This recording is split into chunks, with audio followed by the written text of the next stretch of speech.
Como todos los domingos a las 11 de la mañana,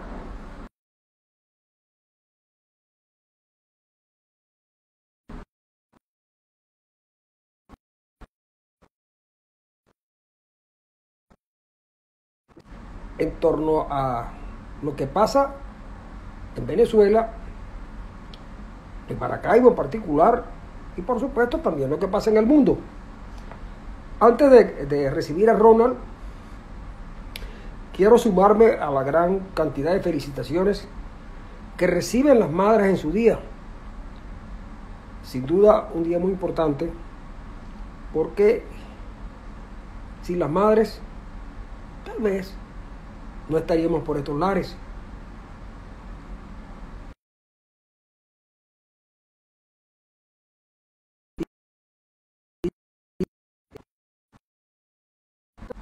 Debe ser todos los días, y es todos los días. Se ha escogido un día del año para realzar su importancia en la vida de los seres humanos. Yo, por supuesto, aprovecho para felicitar a mi madre, que está lejos de acá, de donde yo estoy, pero sé que me lleva en su corazón. También a Mónica Moreno, mi esposa, madre de mis hijos. Primero debes desbloquear tu iPad. Y a mis hijas, que también. Y decía que esto está en un mal estado.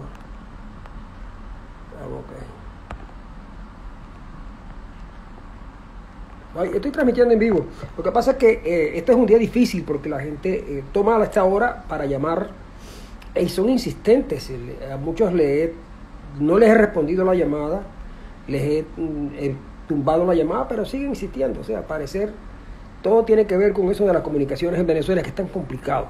Bueno, les decía que el Día de la Madre es muy importante y que yo, por supuesto, lo celebré ayer porque los días domingos la gente lo toma para descansar. Y ayer probé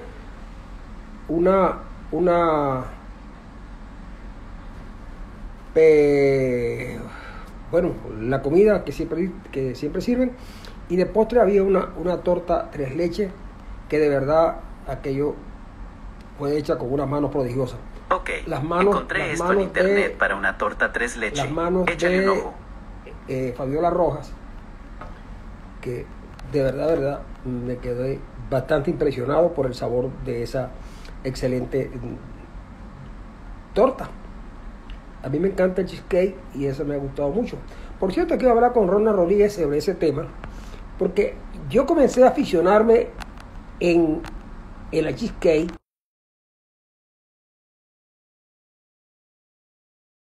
entre la 78, Santa Rita y Bellavista, un automercado cada.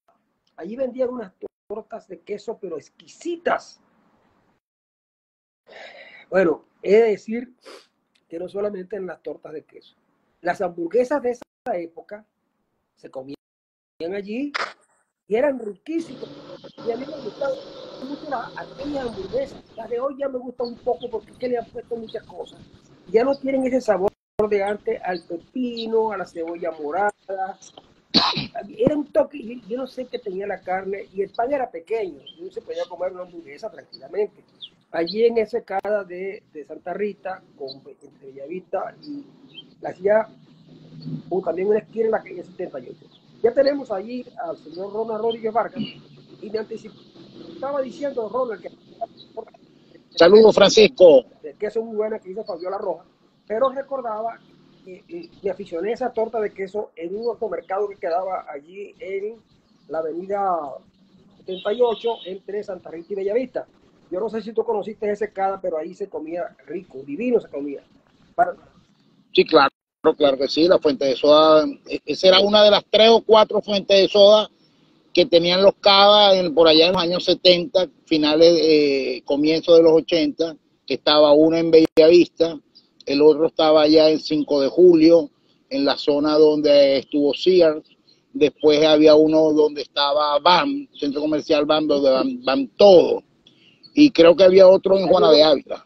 Creo que al final también colocaron una en lo que es hoy Fuerzas Armadas con Delicias. Digo, no, Circunvalación 2 con Delicias. Bueno, ya hasta ya no me alcanza la memoria. Pero desde 5 de julio, el de Bellavista y el de Van, doy fe de que estuvieron y los visité. Mira, Ronald, ¿y cómo está todo por Maracaibo? Cuéntame, ¿qué hay por allá? Chicos, en Maracaibo mucho calor y mucha humedad. Aquí yo estoy en la Plaza Adolfo Romero, como de vez en cuando hago las mañanas de los domingos, y apenas hay una leve brisa, pero el calor y el sol refulgente es el que manda. La ciudad conmovida por el accidente aéreo que hubo el pasado jueves, donde perdió la vida prácticamente toda la familia Walter, una familia muy conocida y muy apreciada en los círculos sociales, en los altos círculos sociales de la ciudad, y también la pérdida que tuvimos. Perdón. La familia Walter, los que perdieron la vida en el accidente aéreo del jueves en la tarde.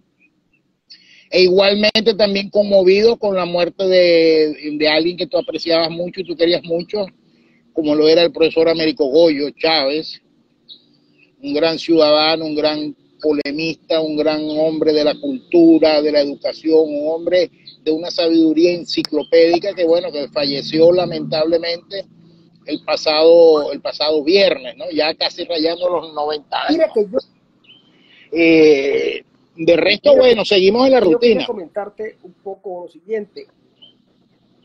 La rutina que incluye la celebración del Día de las Madres hoy domingo 12 de mayo, víspera de la celebración de la Virgen de Fátima, mañana lunes 13. Iba a contar un poco lo de Américo Agoyo, que sí es verdad que me afectó mucho y me sigue afectando, porque a pesar de que entre Américo y yo había una suerte de generación que nos separaba, no menos cierto es que él fue un tipo de verdad, tal como tú dices, muy polémico, y mucha gente en estos días le ha atrevido a hacer algunas notas señalando su relación amistosa con Américo, pero la que más me gustó fue la de Emilio Ferreira, un personaje, un señor, un profesor universitario a quien yo aprendí a querer y a admirar después de mucho tiempo, porque Emilio también es una figura polémica y en sus tiempos de profesor universitario fue una figura polémica y escribió las cosas que tenía que escribir. Dijo, Américo era un tipo a quienes mucha gente quería, pero también había unos que no lo querían, sobre todo aquellos con quienes Américo no compartía, pero no era un polemista agresivo, al contrario, era un tipo que tenía una excelente formación en diversos niveles del conocimiento, y además de eso, que lo sabía administrar muy bien. Últimamente se había dedicado a las redes y allí nos dejaba saber hasta su estado de salud. Yo sabía que Américo estaba mal, en algunos de sus escritos lo dejó colar, pero no quería que sufriéramos anticipadamente. Él sabía que el final estaba cerca, pero no deseaba que sus amigos que lo queríamos sufriéramos anticipadamente, y por eso siempre disfrazaba un poco los partes médicos. Pero te voy a contar algo que probablemente estuve haciendo en la mañana de hoy unos contactos para darle más fortaleza a lo que voy a decir. Pero lo conozco no de primera mano, lo conozco de segunda mano, pero conozco testigos de la época. Tú sabes que Américo Goyo fue estudiante del Liceo Chávez de Cabimas.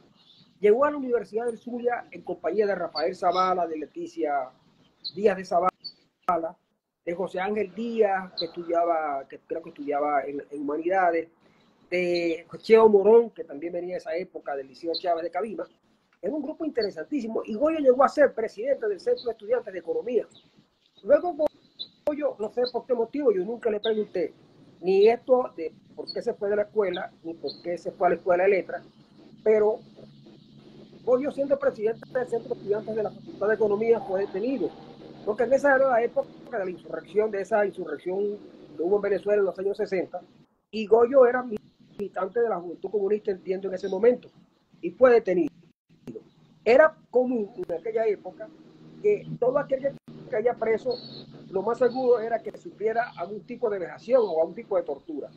Y si no la sufría sufría, el tipo tenía que salir diciendo que efectivamente le habían hecho de todo. Pues Américo Goyo lo detuvieron y cuando le preguntaron si lo habían torturado, dijo que no. No, a mí no me hicieron nada, me detuvieron, me hicieron no sé qué cosa, me hicieron la averiguación, pero no me golpearon, no me hicieron nada.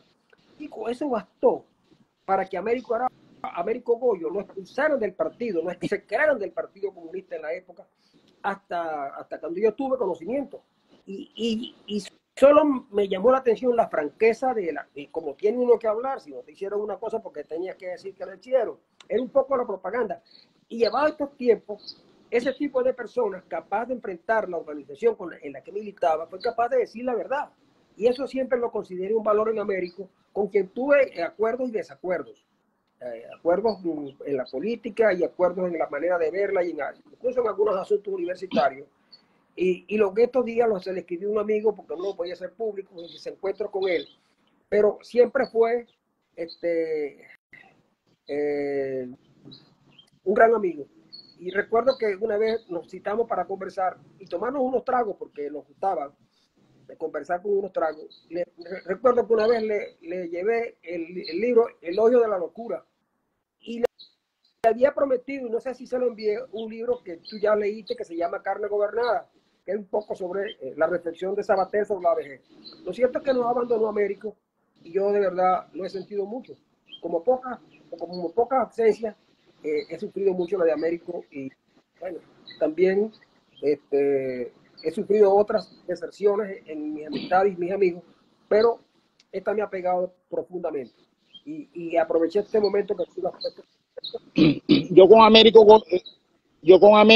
lo conocí en profundidad unos años donde él dedicaba los meses de julio y agosto, antes de irse de vacaciones para los Andes, a organizar un festival de musical Academia Nuevo Mundo, que era una de las cosas excepcionales que se han organizado acá en el estado Zulia en materia de música orquestal. Después que él se afanaba y iba por aquí y por allá buscando el patrocinio, los sponsors, los apoyos requeridos, bueno, agarraba y se iba para su chalet allá en la puerta, en la mesa, no lo sé, a terminar de pasar sus vacaciones. Y quiero aclarar que cuando yo digo polemista y otros que también han dicho que es muy polémico, yo lo digo en el buen sentido de la palabra, en el sentido de que lo que pasa es que nosotros ese rara avis no la conocemos porque son muy pocos los que hay, pero hay gente que son los polemistas que cuando conversan tú crees que estás discutiendo y estás peleando con él y lo que está es simplemente dándole sentido y propósito a la conversación, poniendo un tema de conversación para poder enriquecer esa conversación y ese debate. Aristóteles, Sócrates, por supuesto, salvando las distancias, pero eso eran grandes polemistas. Voltaire también era un gran polemista, porque decían cosas que motivaban a la discusión. Y en esa discusión tú puedes creer que lo que estás es confrontando, peleando. No, lo que están es enriqueciendo esa discusión. Mira que quería decirte que cuando hoy parecía que las cosas están cayendo como las piezas de un rompecabezas. Un polemista de hoy día, Moisés Naín, por ejemplo, en su artículo de hoy, armas o comida, bueno, es un tema para que quien se siente a reflexionar sobre él junto a Moisés Naín, habría un gran debate y una gran confrontación de ideas de lado, de bando. Quería aprovechar este momento que tú has traído la importancia de la polémica en la discusión de temas de interés y también sin interés. Porque generalmente cuando se polemiza con argumentos, siempre habrá una posibilidad de esclarecer puntos de vista.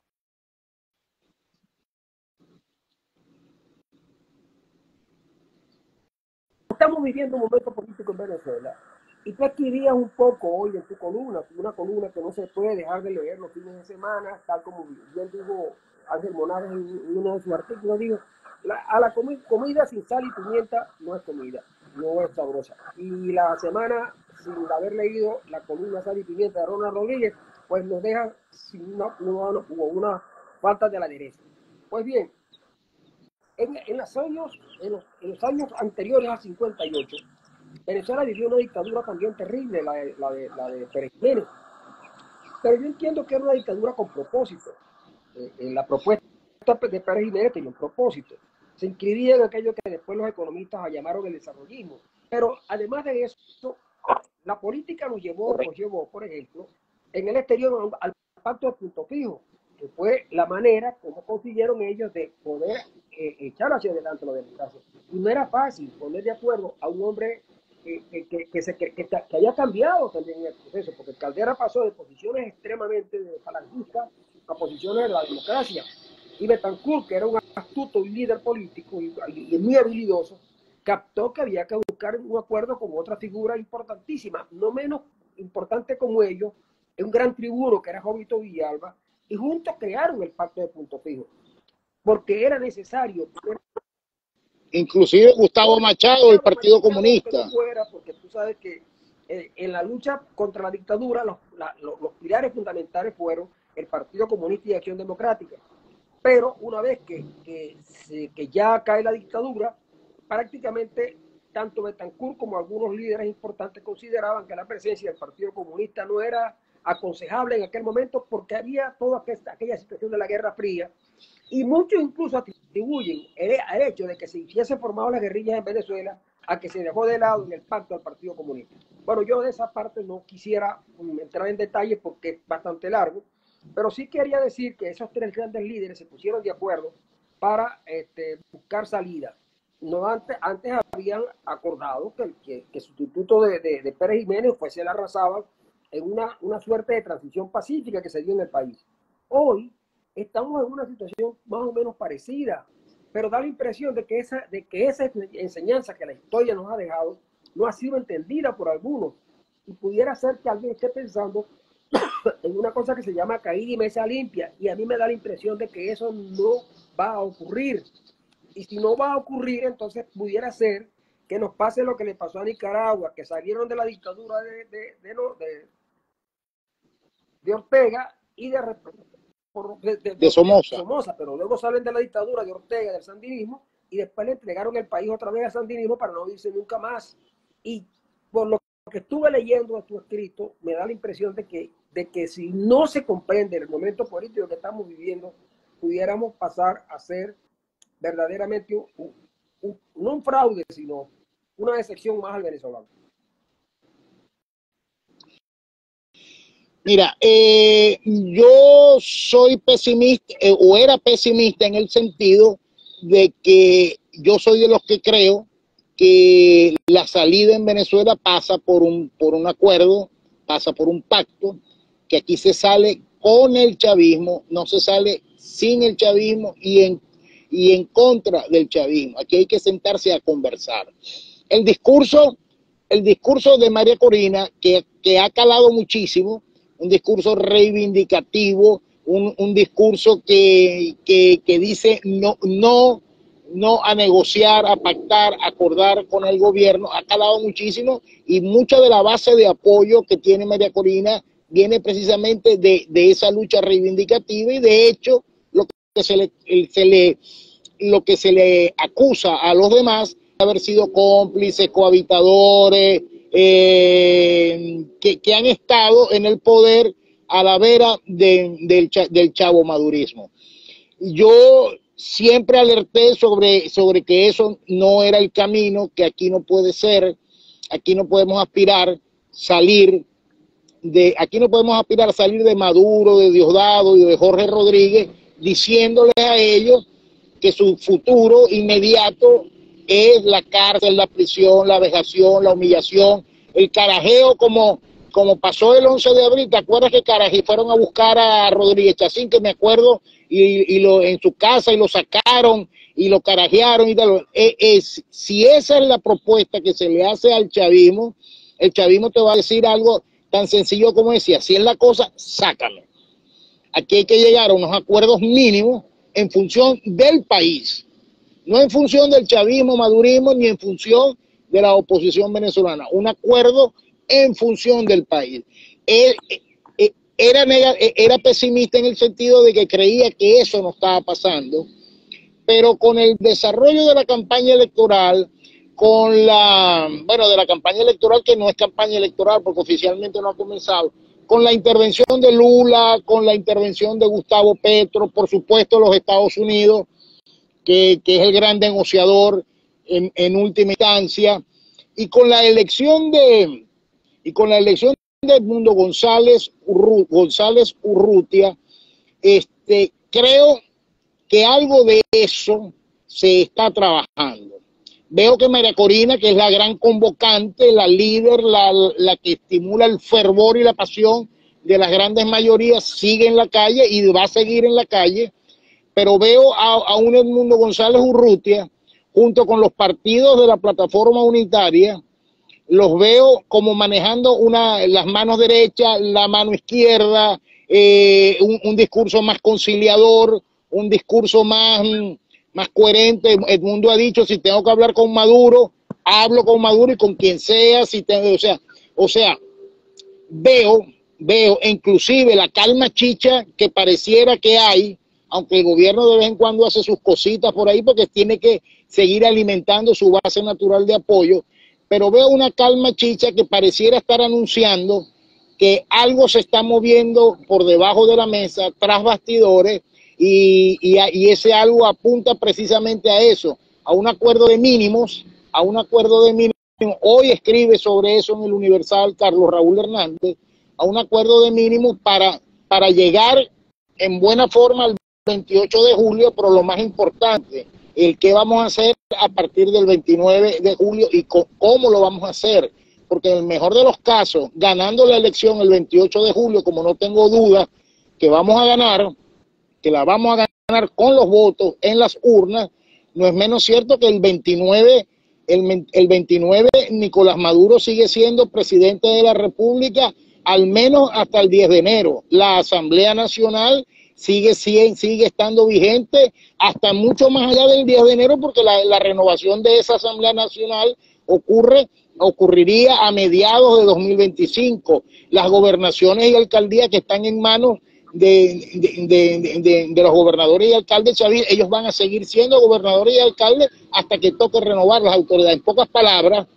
la transición y la espera hasta el 10 de enero es un periodo conflictivo, y por eso es que es tan importante el 28 como el 29 en adelante. Yo la semana pasada decía en la columna, hay que acortar el periodo constitucional, y una de las cosas que yo creo que debe abordarse es que, de mantenerse la situación como está, hay que crear vía Asamblea Nacional, espuria, todo lo que queramos decir de ella, pero hay que crear una ficción jurídica que acorte el periodo constitucional, porque es una barbaridad y un exabrupto ese tiempo de espera de 6 meses. Tú lo siguiente, ahí hay cosas que hay que analizar con mucho cuidado, mucho detenimiento.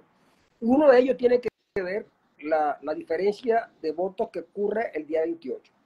Yo creo no tener dudas en el sentido de la victoria del señor González Urrutia.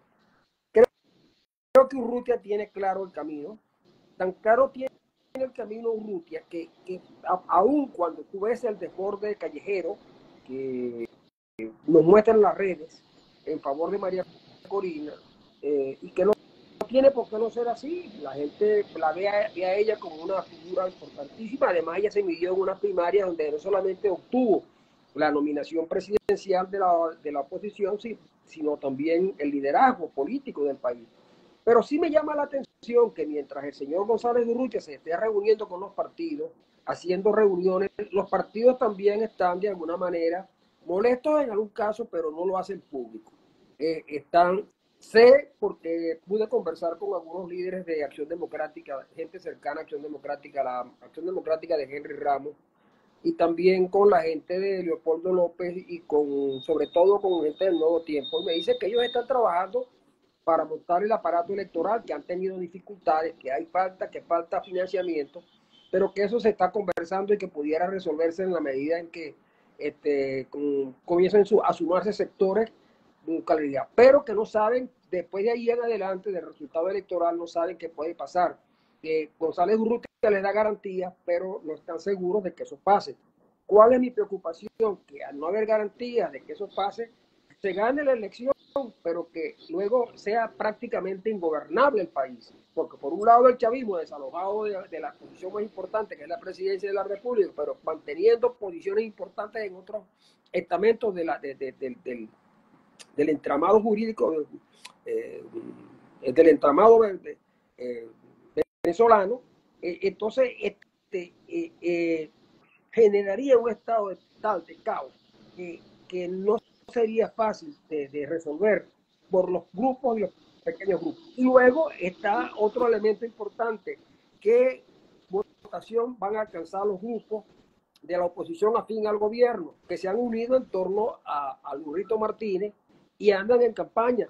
Y un 10, un 12, un 15% pudiera ser una diferencia entre unos y otros. Es decir, que todas esas cosas hay que sopesarlas desde el punto de vista político para poder definir el camino, porque no es verdad. Yo lo digo sutilmente en la columna. Si tú la lees, tú dices, cocho, qué bueno porque el país así lo quería, pero si tú te metes en el fondo de lo que yo estoy diciendo, es precisamente eso. Cuando yo digo María Corina tiene el control absoluto de todo, es porque la campaña es de ella, con ella y para ella, y todos los demás, mal que bien, son ¿cómo se llama? Son testigos o invitados de piedra en el asunto. Es decir, yo me encargo de la campaña, dice María Corina, tú, Edmundo, eres el candidato, y la mano derecha y la mano izquierda, y las alianzas y los acuerdos y tal, y los partidos políticos, bueno, los partidos políticos que se encarguen de montar el aparato electoral, porque eso es fundamental, es importante, y los líderes de esos partidos políticos, bueno, si quieren se incorporan a la campaña y cada quien se va para su área de influencia a hacer campaña por mí y por Edmundo, pero se ve que no hay interacción, se ve que no hay diálogo, se ve que no se han puesto de acuerdo. Cuando la semana pasada el tema era que no se enteraban los comandos de campaña, mucha gente lo que creía o lo que pensaba, inclusive en los grandes estrategas políticos de este país, que lo que se estaba buscando era desplazar a la gente de María Corina de los comandos de campaña y posicionarse los demás en esos comandos de campaña. Y no, una campaña electoral necesita fijar metas, estrategias, necesita integrar todos los actores y todos los factores. Y entonces, eso que tú estás diciendo ahorita es una gran preocupación que hay hoy día y de la que se habla poco. ¿Por qué? Porque resulta que cualquier cosa que tú digas en este país ahorita, que se medio vuela, es llevarle la contraria a María Corina, es sacro pecado, es blasfemia, y hay que rasgarse las vestiduras porque pobrecita, porque la estamos atacando y porque no comprendemos que ella es ella y que nosotros ya nuestro momento pasó y que ahora es la nueva Venezuela, la Venezuela de María Corina sola. Ese es un grave. Ronald, ¿algún otro tema por ahí que quede suelto? Bueno, chicos, si de cheesecake, que estabas hablando de los cheesecake, una excelente torta, si de cheesecake se trata aquí en Maracaibo, les recomiendo uno muy bueno que hay en un lugar por las inmediaciones de donde está la Superfina y el Fine Café, que se llama Canel, que hacen unos extraordinarios postres, entre ellos el cheesecake de fresa, y ahora se ha puesto muy de moda el cheesecake de parchís. Entonces claro, yo no voy a recomendar un sitio donde ir a comer porque no lo puedo hacer, pero ayer probé la cheesecake que hizo Fabiola Roja y le quedó buenísima, pero sería una injusticia no decir que la parrilla que preparó Gabriel Gutiérrez no estuvo de concurso. De verdad, la carne es exquisita y el hombre ha desarrollado unas habilidades parrilleras que yo le conocía en el Zulia, pero que ahora las ha mejorado. Esas habilidades las ha mejorado y la parrilla estuvo verdaderamente exquisita. Y bueno, Ronald. Como que le está repartiendo una vela a cada santo hoy en la mañana. En agradecimiento, hoy en la mañana está repartiendo una vela para cada santo. Saludos a Telipico, que por ahí se conectó desde Medellín. Creo que él está en Medellín. Telipico, no me ¿te acuerdo. acuerdas? mi productor, mi asistente en Urbe Televisión. Yo soy Teli. No, está bien allá, está muy bien allá, creo que está en Medellín, está muy bien, llevando su vida, muy bien, muy tranquilo, ocupado, y tratando de crecer todos los días un poquito más. Yo te digo que la Urbe es una excelente escuela de productoras de televisión y de radio, buenísimo, de verdad que no te do, yo que estuve allí un buen tiempo, puedo dar fe que no solamente se trata de Teli Pico, que excelente, que era tu productor de tu programa, sino también estaba Rita Peche y estaban otras muchachas, la Lucía Urdaneta, que ahora es conductora de televisión. En fin, había mucha gente buenísima en esa escuela de comunicación social de la que no hemos vuelto a tener noticias. Debe seguir siendo muy buena. El talento de la juventud venezolana, que cuando, y en Zuliana en particular, que cuando se le dan las oportunidades se lucen y crecen y mejoran cualquier cosa que se le ponga enfrente. De Rueta, que no me acuerdo, que también era muy bueno, muy... A Jorge Berrueta, hoy día es el director de comunicaciones del Consejo Legislativo del Estado Zulia. Ese es uno de los que te puede ayudar a conseguir el cartoncito con Iraida. Con Iraida de Villasmil. Es que yo creo que a mí no me lo van a dar porque yo, de verdad que ya no. Después que me dieron aquel pergamino del día al trabajo, yo no lo fui a recibir. Creo que quedé descalificado para siempre. Bueno, Ronald, un placer hablar contigo. Seguimos conversando si alguna cosa aparece por ahí en el ambiente, pero bueno, esta semana, Día de la Madre, las cosas van a estar tranquilas, por lo menos por estos lados. Pero la campaña electoral en Estados Unidos sigue. Biden y Trump están ahí cerquita, un señor muy mayor, otro también. Chicos, hoy ha sufrido una baja muy importante en la campaña de Donald Trump. Uno de sus delegados por el estado de la Florida se ha retirado porque está muy ocupado. El hijo menor de Donald, Barron, se retira y no puede ser delegado por el estado de la Florida, la convención republicana, porque es que está muy ocupado. Lo que ha contado la muchacha Stormy Davis, no es cualquier cosita, pues. Pero además a mí me preocupa. Yo no quisiera comentar la política, lo que quiero comentar de ella, y con esto me retiro porque tú me vas a tirar de la lengua, es que ella dijo, es como una Z y cortito. No, y si te digo que la noticia se conoció por un boletín de prensa emitido por la oficina de comunicaciones de la señora Melania, entonces, bueno, hay mucha tela para cortar allí. Así, porque nosotros somos mucho más seguros a la hora del comentario cuando hablamos de la realeza. De esa otra realeza no es bueno. Lo cierto del caso... Saludos, Francisco. Feliz domingo.